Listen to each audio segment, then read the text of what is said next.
Can everybody hear me okay? Yeah, okay, perfect. All right, so good afternoon, everyone. My name is Britt Kelleher. I am the Development Communications Manager for Local Change Foundation. Thanks so much for joining us today for the second session of our virtual mental health trainings that Local Change is offering for free to the community this year. Our mission as a foundation is to bring people and resources together to strengthen our communities. And we're particularly passionate, especially in today's day and age, about strengthening mental health. So if you have any questions that come up during the presentation, feel free to type them into the chat as they come up. We will monitor it to make sure your questions are answered. If there's a ton of questions, we might send some of them to Kim, our presenter, afterwards and send out some answers. And we will send out a follow-up email in the next couple of days with a survey to get your feedback, as well as a recording of today's presentation. So if you missed something, fear not, we will send it out to you soon. That said, we are excited to have Kim Moeller, the Executive Director of the Alliance for Suicide Prevention, as our presenter today. Kim, thank you for sharing your expertise with us, and we'll go ahead and get started. Wonderful. Thank you. Hello, everybody. Thank you for being here. I'm going to go ahead and jump right in. I'm going to share my screen. So give me a second to do that. Okay. So a little bit about myself. Again, as Britt said, I'm the Executive Director at the Alliance for Suicide Prevention in Larimer County, which is in northern Colorado. And I have spent over a decade responding to suicide crises in the community, and currently in my role. So what we are not is a suicide center where people call in. What we're doing is prevention work primarily, and then supporting people after a loss from suicide. And so a lot of our prevention work is building community capacity and building people's capacity to move through difficult situations. And so today, I'm going to move your little faces right here.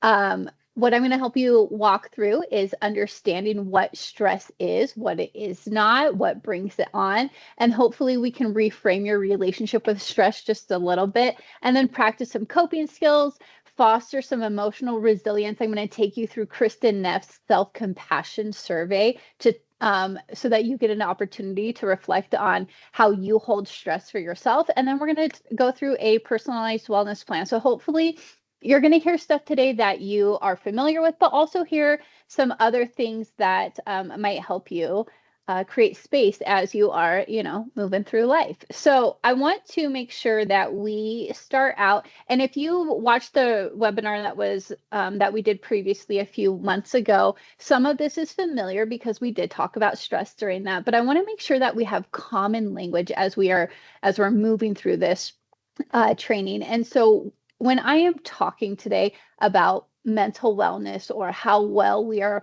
handling life, I am talking about our ability to cope with stress, to connect with others, and to enjoy life. And so some of the things that I'm going to give you today are tools that are Band-Aids. There will be a little Band-Aid on the slide. If this is something you can do right now, you can do in 5 minutes right here, right now, that might help you as you're moving through stressful situations. And then you'll see this little sprout in other places. And this is where more work is required. This is where I cannot train you this in an hour. This is something that you might learn in an hour and then start integrating in your life, but it becomes a lifelong skill and belief system. So let's start out and look at what stress is and what it is not. So when we're talking about stress, I can say it. When I say the word stress, I imagine that everybody on this call has some kind of like physical response. I don't know about you. For me, when I say the word stress, I get tightness in my chest right here, and my heart rate increases just a little bit. So it is our body's response to a threat that is either emotional or physical. Or psychological. And so what we know is we have stressors, and these are outside of us. Okay. Right now I'm at a disaster academy. So I stepped outside of this full day training that I'm in to offer this one. And I'm part of the county's disaster response plan. So I'm in a place where we have flooding and fires often. And so I provide mental health support to that. These are outside stressors. If a flood happens in our county, that is an outside stressor. That's not something that I can control. Stress is what happens internally to this outside experience. All right. Now, sometimes we have positive stress. Now, this can be things that we often welcome in. For example, this presentation stressed me out. But I say that and I don't want Britt to be like, oh no, because it's not a bad thing, right? So this is a positive stress. This is I care about this. I'm nervous because I'm motivated to do well. This is stress that moves me into action, right? Now, we also have negative stress, and these are things that we feel like we can't control, that we can't move through, that we're not invited in. These are those outside stressors, the uncontrollables. So, what happens to our body when we move through stress? So, when our body determines that there is an event that is a threat to us, it ignites our um, I just forgot the word, limbic system, right? We everything in us shoots up. So back here we have our amygdala. This is where our fight, flight, or freeze happens. This tiny little, I'm not a doctor, don't quote me on this, all right? But in the back of our brain, this is our fight and flight. And in the front of our brain, this is our prefrontal cortex. This is where our decision-making power happens. So when I'm talking to my daughter about this, I say we have a little lizard back here, and up front we have a wizard. Now, when stress happens, our lizard turns into a dragon, and it gets really, really big because it's getting ready for a fight. And when that happens, our wizard, if we don't take the time to move through the stress, the dragon takes over. All right. So our job in stress is to move through the cycle so that our wizard can tame our dragon and put it back into a little baby lizard that's there to keep us safe, right? I often think about like Mulan, you know, the little, what's that little pet dragon? 10 points for anybody who can put the name in the chat. Sorry. So when we are activated, when we are stressed out, it sets off our amygdala, our fight flight. We release cortisol and adrenaline, and we get ready. So we start to shake. Our limbs might start to go numb. All of our body is physically changing so that we can fight or flight or freeze. Now, this is a really helpful thing that our body does, except for when we can't get out of the cycle. All right. So here's what we need to do. We need to take the time to recognize that just because the stressor is over. So let's say that there is a flood, right? And that happens here. I was born and raised in this town that I'm in right now. And there was a giant flood like in 97, and it was, I don't know, humongous. And just because that was over doesn't mean the stress of the situation was over. We have to move our body through the stress cycle so that we can remember that we're safe from now, so that our dragon can turn back into a little lizard and the wizard can come back online. So I'm confident that if I said, what stresses you out, you all could start listing these things, right? Like, especially external things. More often than not, people are really like, we can be like, oh, my job, my kids, life is stressful, right? All of these things are happening all of the time. But one of the things that I think that people forget about stress is also what is happening inside of us. So things like perfectionism. That's what you was saying on your brain, what you was thinking. I said so. Could you please mute your? Thank you. So we're thinking of, or we often forget about the internal factors, the belief systems that we have. Do I have to be perfect? This stinking thinking. I talk to my husband about this one a lot. This is the like, I'm not good enough, or everything's going to go wrong, or what if this happens? And that continuing rumination, which we'll talk about a little bit, not having strong boundaries, or not having your needs met. All of these things also cause stress. In fact, they cause a significantly higher amount of stress than we give them credit for. There are often all of these outside things, but when we are not meeting those internal needs first, it really impacts our ability to deal with all of this stuff that is coming at us and then adding more stress on. So oftentimes you hear people be like, I'm so overwhelmed. And then they'll stop and be like, yeah, work is heavy, but it's like the same job I've been doing for years. So why am I stressed out now?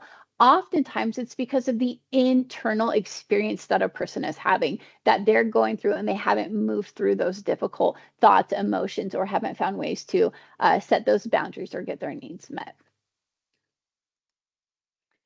So how do you know if it's acute or chronic stress that you're experiencing? Acute is short term. This is I'm driving to the grocery store and I get stuck at a train, and if I don't get there on time, then I'm gonna not get my daughter on time, and right? And I'm just like panicking, and then all of a sudden 15 minutes goes by and everything's fine, and my daughter's in the car and it's gone. All right, acute stress, quick, you move through it. It might last 15 minutes, it might last a couple of hours, but it's not lasting a long time. Now, this chronic stress is that long time, long term thing. We're not just talking about a few days, we're talking about multiple days into weeks, into months, and often years for many people.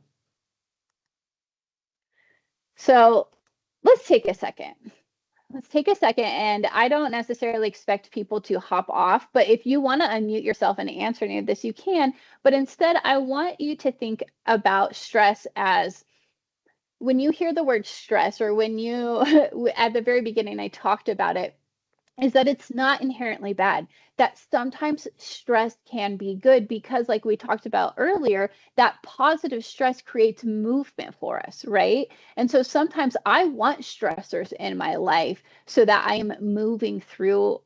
It's kind of like lighting a fire under your butt, if you will. But we have to think about, what is my relationship to it? If every time a challenge comes to me, do I look at that and think, oh my gosh, here's another hard thing? Or what can I gain from this? So let me give you an example. My husband and I are polar opposites. Now, my husband is a beautiful, wonderful human being with a growth mindset, and I love him, okay? But I'm a mental health therapist and he is not. So I have spent years not only teaching this, but like integrating and practicing these things into my life. And I'm certainly not perfect at it. All right. I'm a hot mess a lot of the time. Um, but I want you to think about, so recently our air conditioner just went out, and it's only 2 years old, and this is supposed to last us, 20 years or something like that. And it's going to cost $10,000. And I am like, holy moly, this is so stressful. This is awful. And I think to myself, okay, what am I learning from this? I'm learning all of these things that I didn't know the first time it was installed. I'm learning how to have conversations with officials. I have to go through small claims court. Like, I know these all are stressful events, but I'm also gaining so many skills throughout this process, right? I'm also having to trust in, what I believe in, my higher power, the universe, whatever it is that you have, like, that we're going to be financially okay and abundance is real. And I'm having to practice all of these lessons that I've been teaching and preaching for years. Now, that is my experience of my AC unit blowing up. All right. That's only 2 years old. Now, my husband's experience of it is just like, this is not right. I can't believe this happened to us. This is so bad. And we have very different reactions to it. And so our ability to move through it is very, very different. And so I challenge you, or I'm going to encourage you to think to yourself, as stressful events come up, what how might the universe be conspiring in my favor? What is happening for me? What can I gain from this situation? What can I learn from this situation? What skills can I practice and grow, so that when I look back at myself, I'll be 40 in about a month and a half, and when I look at where I was when I was 30, I'm such a different person because I've started to integrate these beliefs about stress. So thinking about stress as not necessarily inherently bad.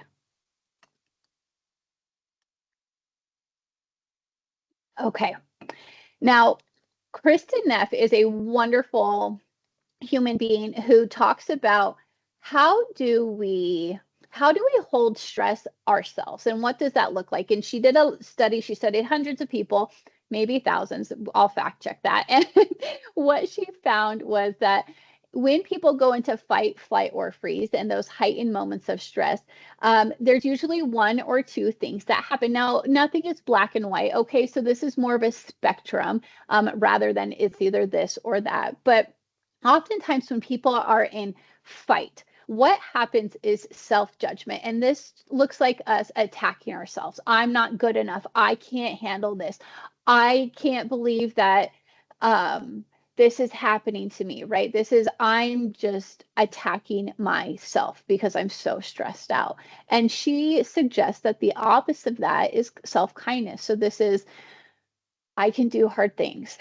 I am capable of handling challenges. I can move through this. Like those affirmations of kindness to yourself, right? Now, when we're in flight, this is the complete withdrawal or disconnect from the outside world because we don't feel worthy of it. So I'm I'm not good enough. I'm not capable. I could never. And what we find the opposite or something to help kind of heal that mindset is common humanity. Is this is something that a lot of people go through. This is an experience that, you know, I said this to my husband.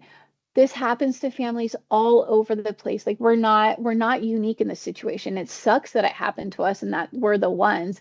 And here we are. So let's move through it together, right? Instead of, I can't believe this is happening to us. I can't believe why me. That is more isolation.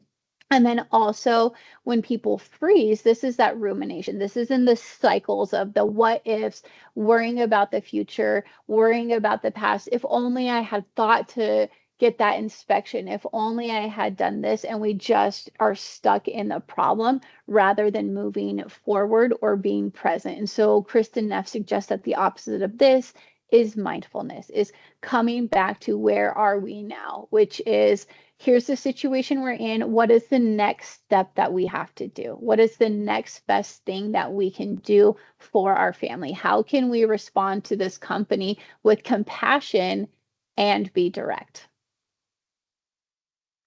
Okay. So we've talked about stress, what it is, what it isn't, all the little stress, good stress, bad stress. I've encouraged you to maybe even challenge that stress is not bad, inherently bad ever.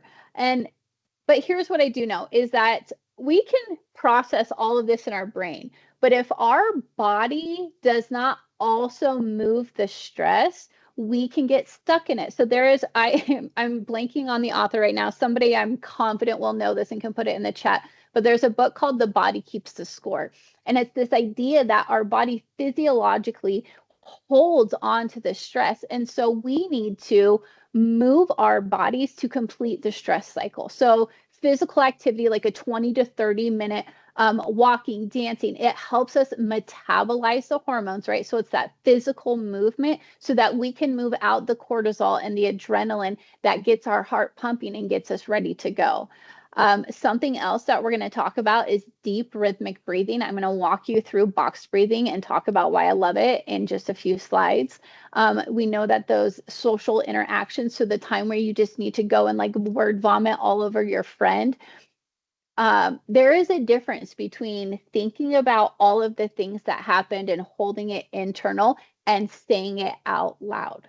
There is actual release of dopamine and serotonin in our body when we take the heavy energy of stress and we say it out loud, which is also why talk therapy works in certain circumstances. And then also, I'm strongly going to encourage crying. I also am looking at the slide now and I see that there's 5 numbers on there. And I'm really sorry. I don't know. That's confusing. That was just not to stress you out. That was just to make sure you're all staying awake.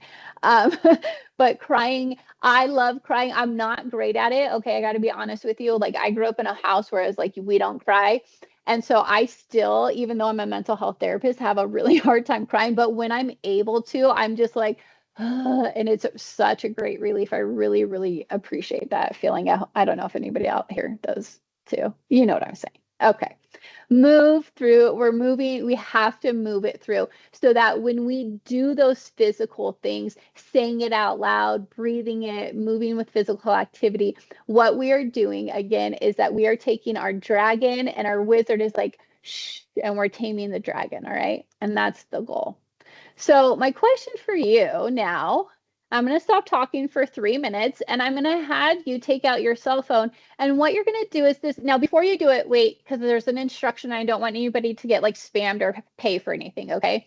So this test is 100% free. You do not need to put your email in. It's 26, maybe 27 questions long. And what you're going to do is use your gut reaction. All right. Don't overthink it. Just whatever you think is the right answer, immediately just click that. And then at the very end, it's going to say put in your email. You don't have to do that. Underneath that, there's a little link that says go ahead without using my email. And then I'm going to encourage you to screenshot your results, because if you want to like scroll back through the website, you have to retake the whole thing again, and it's not helpful.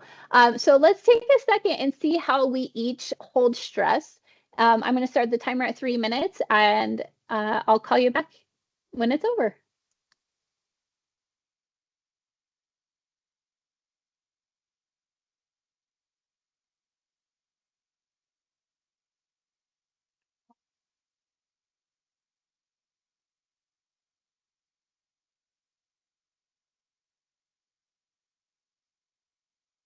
I thought this timer had nice, gentle music. Apologies.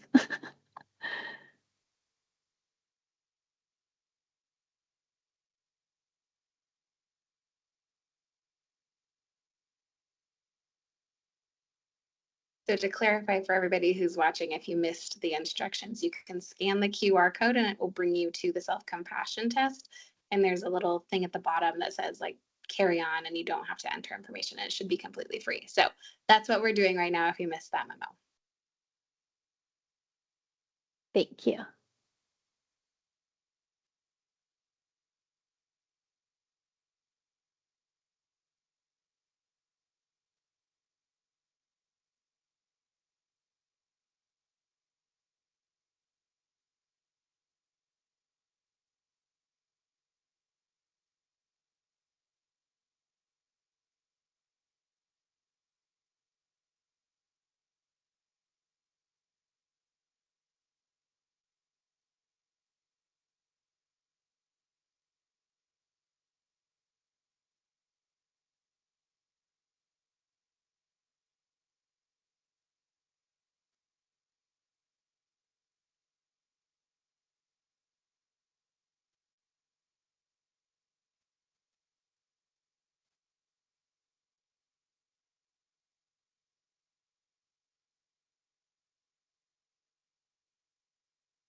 All right, I'm going to have you all wrap up on that. I know that that was moving through that pretty quickly. Oh, let me move your faces.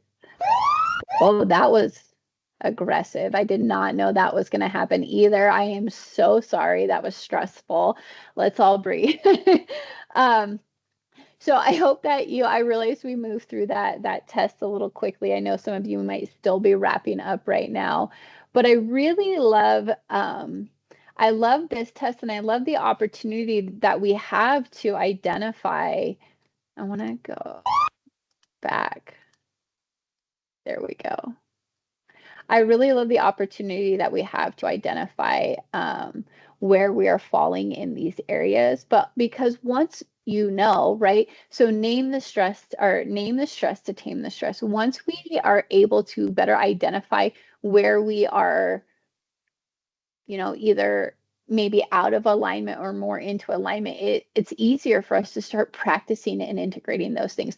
I don't know about all of you, but I expect that you all, because this is my experience, have stress coming at you every single day, right? And so what are we doing throughout the day? There's so many opportunities throughout our day to practice self-kindness, to practice this idea of common humanity to practice mindfulness as life comes at us. And the more you practice, the better we get at it. And so I just like, again, get excited about the opportunity to like practice life and get better.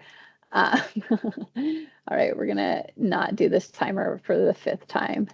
Um, Instead, I am going to give you the opportunity to practice. So again, if you were on the webinar last time, this is my favorite exercise, and it is so simple. I do a version of it every single day, not just like I don't wake up and start box breathing, but I guarantee you that some point in the day I'm box breathing. Oh, here's the last time I was box breathing. I'm at a disaster academy. I think I said that already. Learning about that, and I was on my way to come do this training, and I was like, okay, you got 20 minutes, and I was like, Kim, take a deep breath and slow down. And so every time now, I don't know about you. I'm not going to say it because, out of respect and everything, but we like to put an F word in that in my family. So it's like, take a deep breath and slow the F down. I sing this like little song to myself all the time. And I kid you not, like every single day, I'm like, hey, Kim, take a deep breath and slow that, right? And I'm like, and so box breathing is a skill that is taught to Navy SEALs as they are stepping into stressful situations. It is uncomfortable. It's not natural breathing. It is not the in and out. Now, when I'm stressed out, I often am just like taking 4 slow breaths. I don't necessarily do the box breathing, but if you are in a high stress situation and you need to regulate your heart rate, you need that dragon is really big and you're like, you need to be a lizard right now. Like, I don't have room for this. This is a serious situation. Here's what you're going to do. You're going to inhale for 4 seconds and then you're going to hold it. It's going to feel awkward and uncomfortable. And then you're going to release it for 4 seconds and you're going to hold it. It's going to feel awkward and uncomfortable. But as you do that process, again, you're slowing cortisol. You're slowing the adrenaline is working its way through your system. And the more oxygen you have, the faster it's going to do that. All right. So I'm going to give you a second and I'm going to walk you through this. We're just going to do it for like 2 rounds. It's very quick. All right.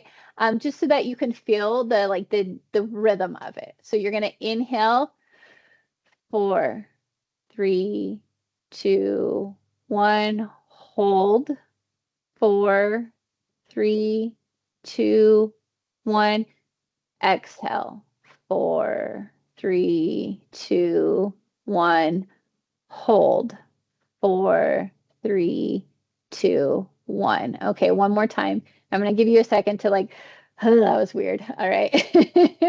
Ready? So you're going to inhale 4, 3, 2, 1, hold 4, 3, 2, 1. Exhale 4, 3, 2, 1. Hold 4, 3, 2, 1. It's weird. All right. But I swear it works. Practice it. Try it out. Integrate it into your life when you're at a stoplight, when you're just like, take a second and do some box breathing and see how it literally shifts your your experience, your energy, your mood, your thought, your feelings, your body, all of those things. All right.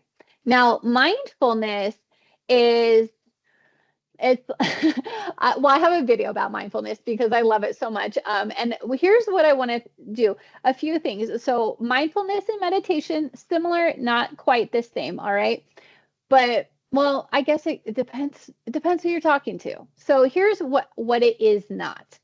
Mindfulness and meditation are not emptying your brain out. Okay. Your brain is a thinking tool. It is literally a power tool and it is made to think and process information. We don't want it to stop doing that.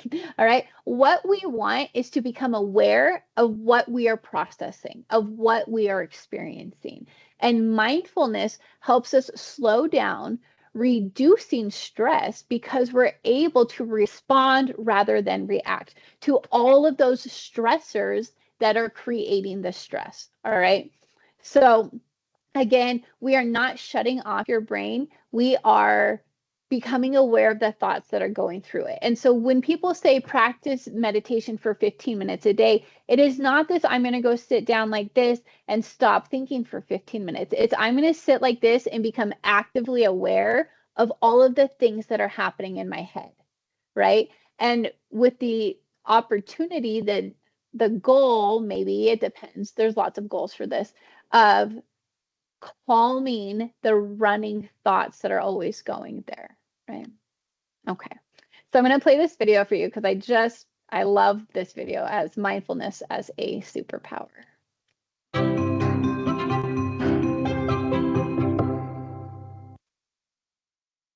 That's too loud. You may have heard this word mindfulness. It's become something of a buzz phrase of late. So I'm going to give you one simple, serviceable definition, which is this.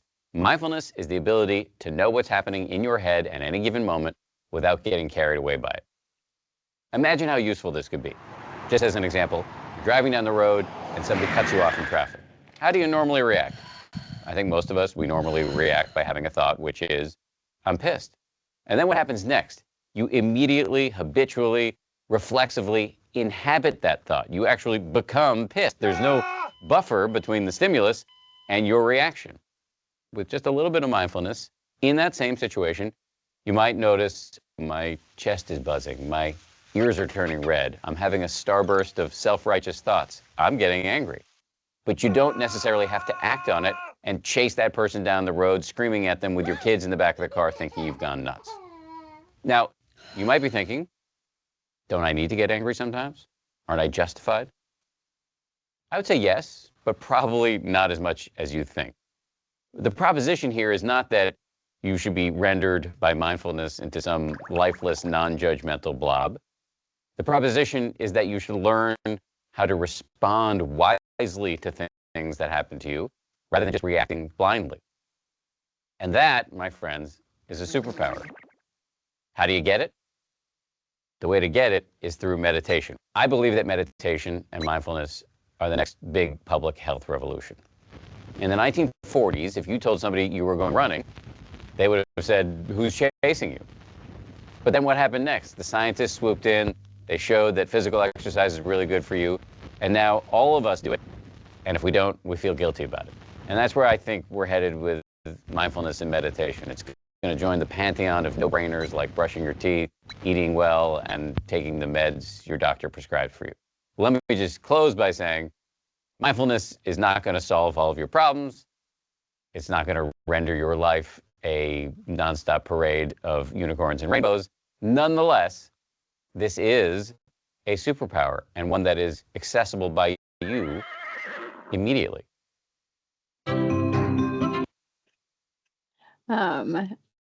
Again, I just really appreciate that that it's becoming present. Okay, so here's where my brain went. When I was first taught mindfulness by somebody, it was the idea of slowing down when I'm eating and thinking about like, where did the food come from? Who grew the food? What was put, who created the food that I'm eating? And I was like, that is ridiculous. Like, that's a lot of effort. And I'm like, well, and this person was like, well, what else are you doing? Like scrolling your phone or something. And what it did is it literally slowed me down. So when I'm really stressed out, now I'll have a snack, but I won't because I also do that where I'm just like, give me all of the candy and stress eat that way. But instead, I will go and get a bag of candy and I will mindfully eat that candy. And it's like, it hits both of them, right? It's like my unhealthy, healthy coping responses. But just the opportunity to slow things down and come present back to where we are, and this is really maybe the only bit that I'll touch on in regards to like a mental health diagnosis or things like that. But oftentimes people get stressed out because they are worried, right? So when we are worried about the future, that's when it leads into anxiety. When we're worried about the past, that's when it leads into depression. And with stress, if we are living in chronic stress, it can also start to feed into those other things, which is why that present moment is such an important skill and tool to practice. Sitting in? Yeah, okay. These slides are really throwing me for a loop today. Okay, I have another story for you. So I am 7 years sober. And when I first got sober, my very first sponsor was, oh, she's such a wonderful woman. She told me about the octopus, okay? And this is the idea. She said, honey, you have to be tethered to many things. You cannot just have one thing. Like, you cannot just go to an AA meeting. You cannot just have a sponsor. You cannot just have like a friend in the program, like one thing, right? She said, you need to have 8 things. And I was like, 8? That seems like a lot. And she said, it's about the octopus. If an octopus loses one of its legs, it still has 7 other little legs to help it move and eat and do all the things while that 8th one grows back. So it's not lost forever, right? And so when we're thinking about stress and we're thinking about wellness and our capacity to hold stress, I often think about how well are we, right? So wellness is a spectrum. It is ever changing and it is ever flowing. There is every single person on this webinar today is somewhere on a wellness line, right? And within that, we also have all of these components. So it's multiple layers of wellness. So here are the 8 dimensions of wellness, right? And by SAMHSA. So if you're curious who SAMHSA is, that's the Substance Abuse and Mental Health Service Administration. So it's this giant mental health agency for the United States. And they suggest that there are 8 dimensions of wellness, these 8 pieces of the pie of our life that bring us into balance. Right now, balance is I kind of hate when people are like, do you have a balanced life? And I was like, does anybody, do you know, if you know somebody who has a balanced life, I'd love to meet that person, right? For me, it's more like if I looked at any one of these 8 dimensions, I might be thriving in 3 out of 5 of them, right? I might be doing mediocre in another 2. I might be doing real garbage in at least 1, if not 2 of these. And so it's really about, where are my priorities laying? If I am feeling really confident financially, I feel like I've got my feet under me, I feel like we're doing well with savings and whatever, I'm supposed to be doing so that I can retire someday. But maybe my physical health has gone to crap. I haven't exercised, I haven't gone to yoga in a while. I'm not drinking water like I'm supposed to. How am I going to build that up, right? But as I build that up, maybe some of my social life goes away. And so it really is giving yourself permission to shift and pivot as you need to, because it is hard to hold all of this as a whole human moving through the world. No, it really likes this video. It just wants to keep going back to it. Okay, so what I'm going to ask you to do, we have still a chunk of time, and I'm really grateful for this, because my hope is that you will actually take the time to fill out a wellness plan. Now, I have a QR code over here, and this is a plain document that you can edit. It's editable. And you can fill it out this way. This is just like the cute version that we give out to people when we're in real life. But before you start doing this, I want you to think about, I'm going to give you some tips and tricks for this, all right? And a few ways that we use this. So first off, this wellness plan is not just something I teach about. This is something I do with my family, my husband, myself, and my daughter. We all have wellness plans. This is something that I do with my staff. All of my staff have this. So if I'm worried about one of them, I'm like, hey, what's up with your wellness plan? Not like, what's up with your wellness plan, but like, where are you at? Like, how are you doing? What does wellness look like for you? And if they're like, I'm off the charts, I don't even know, I'm like, maybe we should pull out that plan and like, do we need to rearrange it? Is it not working out for you? And here's the other thing about these things. You can be like, here, go fill this out as a family activity or whatever, right? But if they're not going to use it, then it doesn't work at all. So it's not just about having somebody fill this out.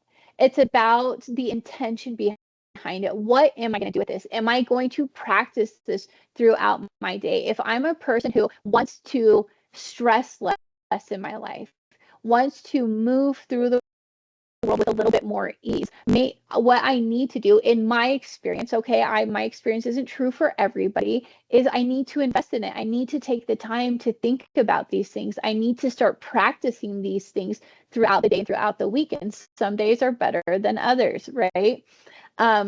So a few things. First off, the 4 things on the left.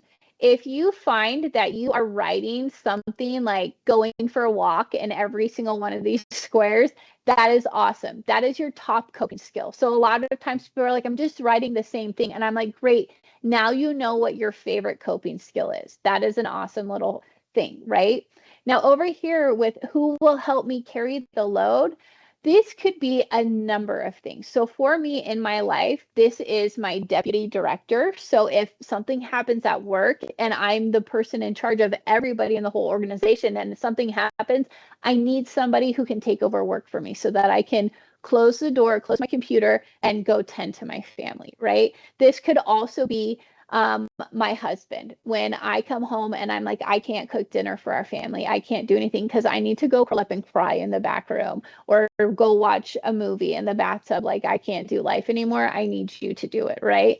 This could also be, so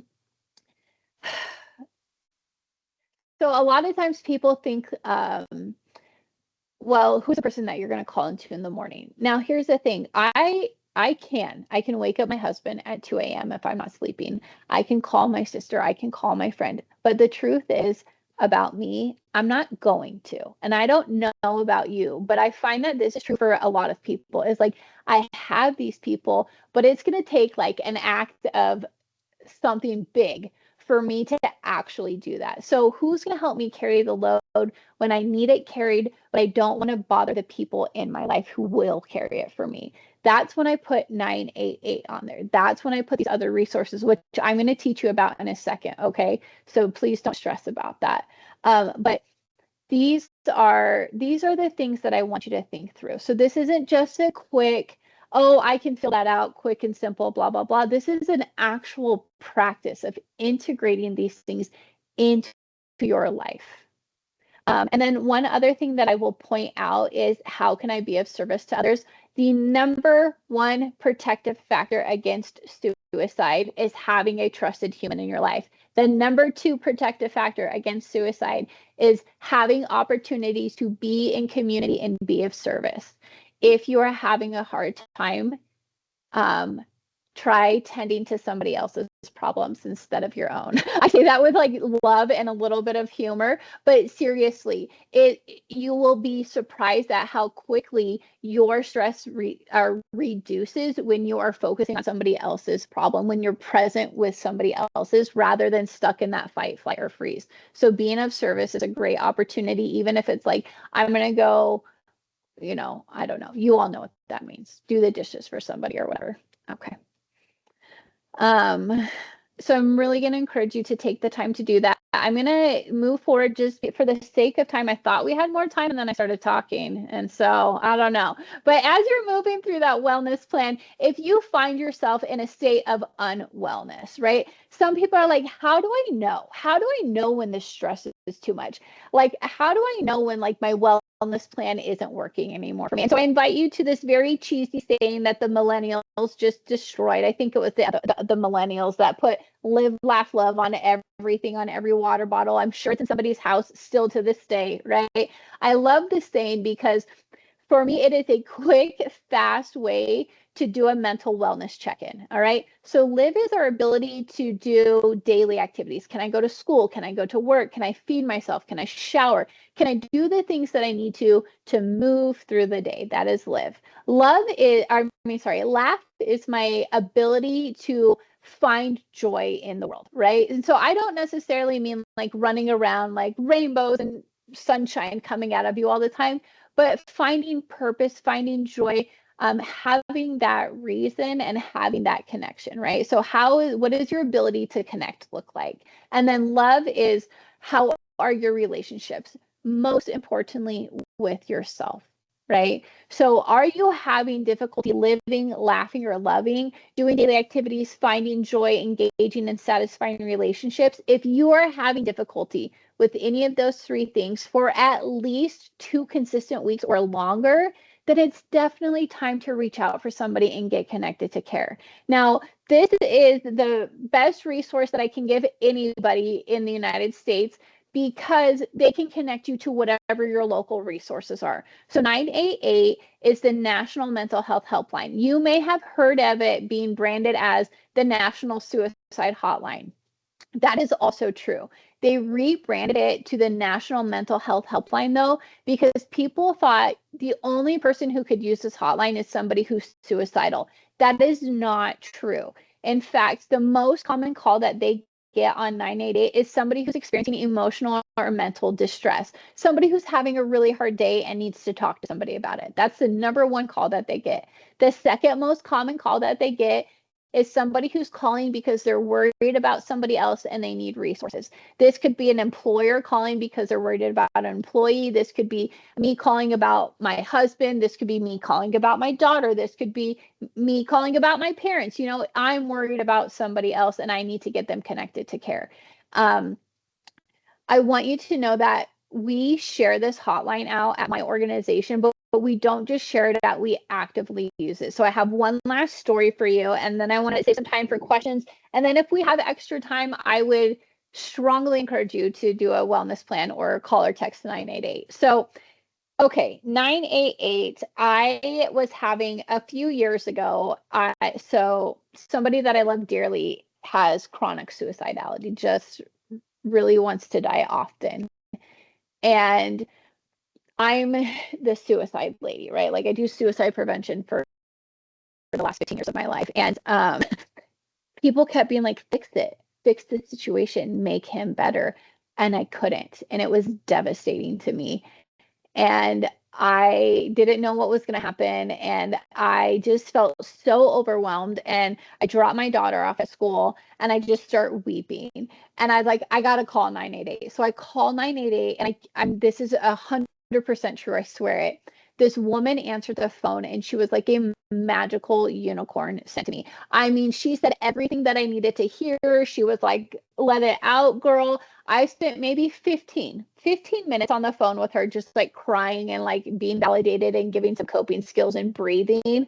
And then I had to get back to life, right? And it was such a wonderful, helpful experience. Now, the next day, I drive my daughter to school. I drop her off. Same thing happens, right? I'm just in tears again because the situation obviously hasn't resolved itself.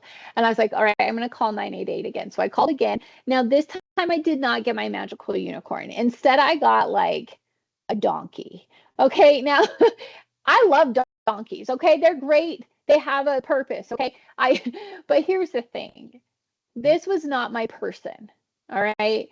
And I share that because 60% of healing comes from, do I like and trust the person that I'm engaging with right now? Do I like and trust them?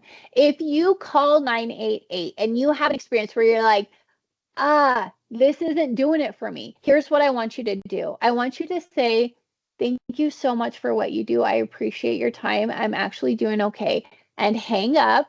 And then I want you to pick it back up and call it again and get somebody else. And this is exactly what I did when I got this donkey. Okay. I was like, you're not my person. I appreciate what you're doing. I see that you're trying to help, but you're not my person.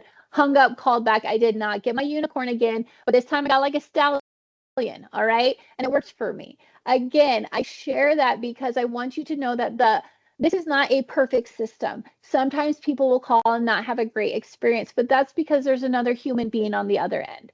60% is, do I like and trust who I'm having this experience with? So if you don't, hang up, call back and try again. All right. They have texting and calling and chat on a computer. They have a Spanish line, a veterans line, an LGBTQ line, and a line for people who are hard of hearing.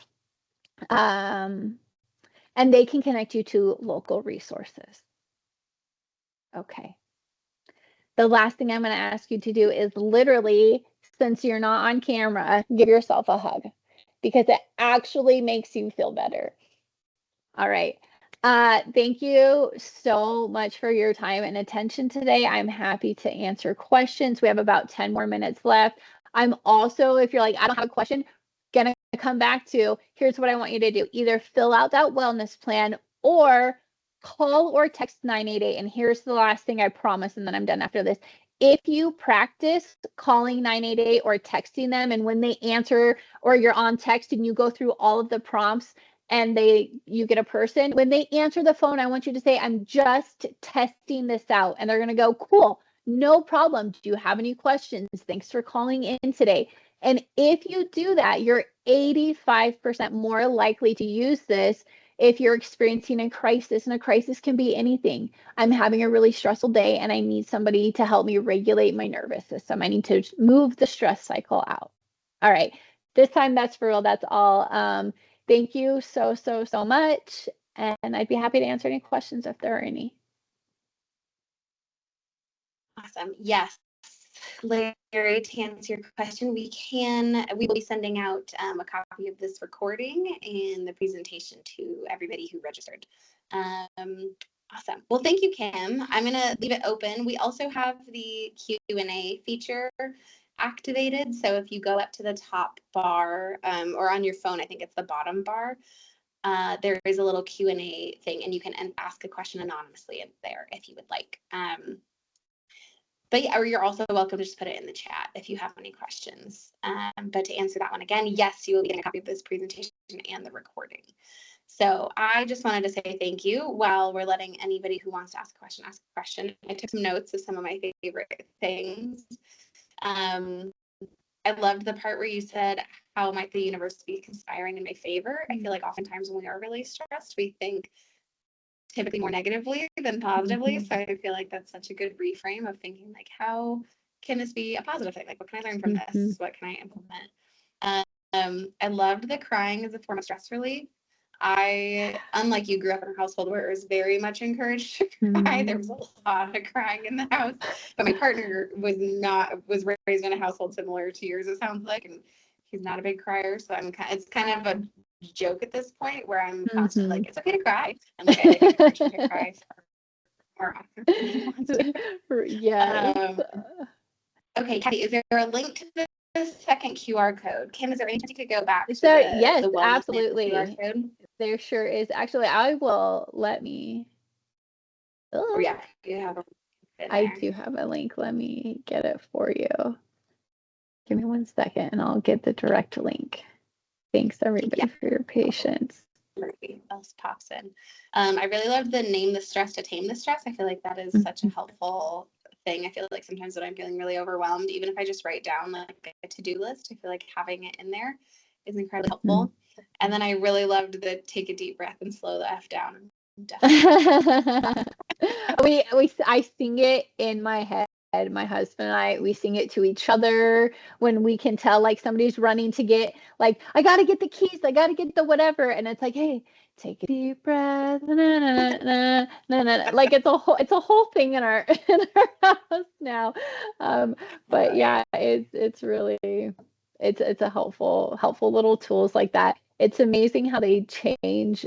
It sounds so cliche to say it, but I'll keep saying it. It just, when you make the small changes, it makes a big change over time. So, yeah.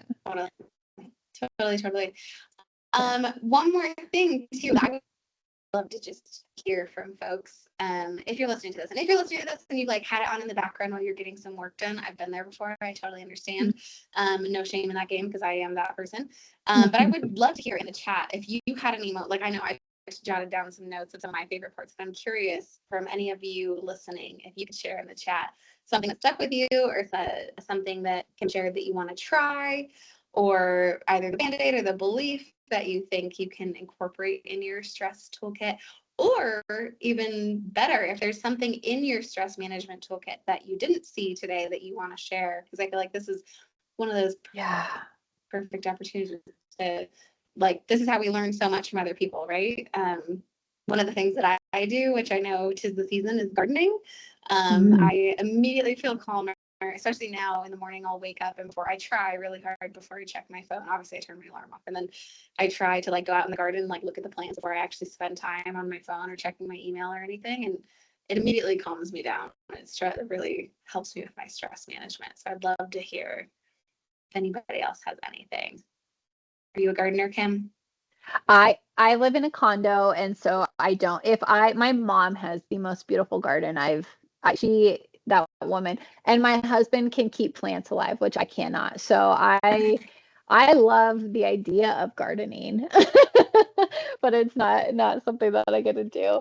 I one of my favorite things to do is cuddle my dog.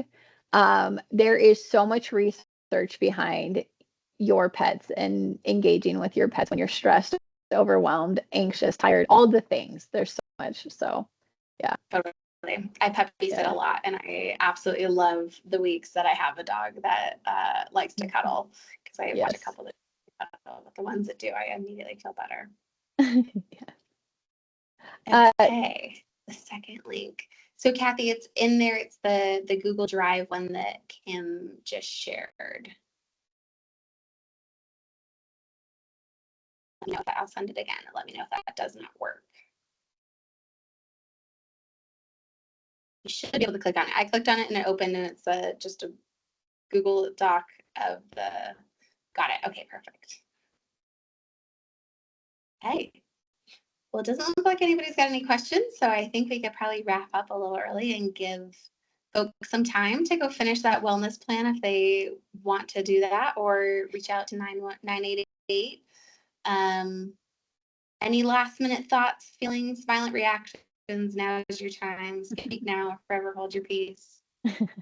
Thanks, everyone. Lots of thank you. Okay. Well, thank you so much, Kim.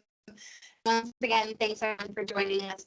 This is the second of, I want to say, 3 of the webinars that we have scheduled in this virtual training series presented by Local Change. So we hope that you will join us at some point in the future for the next one. Stay tuned, follow us on social media for all the information, sign up for our newsletter.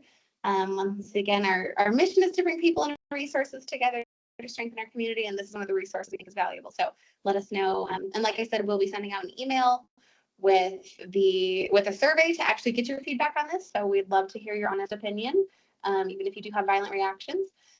We want to hear it all. And thanks again so much. Thanks, Kim, for your time. Thanks. Bye-bye. Bye.